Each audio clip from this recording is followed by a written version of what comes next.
మహబూబాబాద్ జిల్లా కొత్తగూడ మండలంలో కురిసిన భారీ వర్షం బీభత్సం సృష్టించింది. కొత్తగూడ మండలంలో పంట సాగుపై ప్రకృతి కన్నెరచి చేసింది. కొత్తగూడ మండలంలోని రైతాంగాన్ని కోలుకోలేని దెబ్బతీశారు.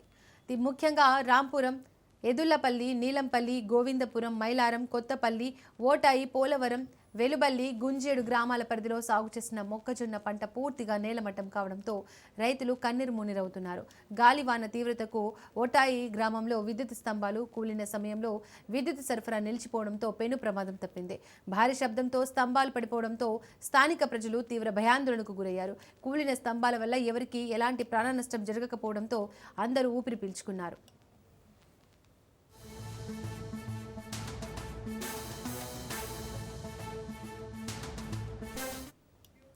భారీ ఈదురుగాలులతో కూడిన అకాల వర్షం బీభత్సం సృష్టించింది. చేతికొచ్చే దశలో ఉన్న మొక్కజొన్న పంట గాలుల ధాటికి నేలవాలింది. ఎంతో పెట్టుబడి పెట్టి కంటికి రెప్పలా కాపాడుకున్న పంట కళ్ల ముందే నాశనం కావడంతో రైతులు ఆవేదన వ్యక్తం చేస్తున్నారు. సుమారు వందలాది ఎకరాల్లో మొక్కజొన్న 240 ఎకరాలకు పైగా పంట పూర్తిగా నేలమట్టమైంది. ఎకరాకు ₹1000 పెట్టుబడి పెట్టామని ఇప్పుడు అంతా బూడిదలో పోసిన పన్నీరైందని రైతులు వాపోతున్నారు.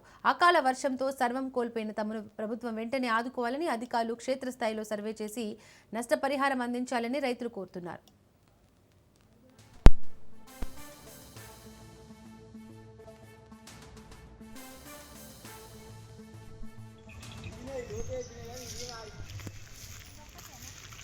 నాలుగు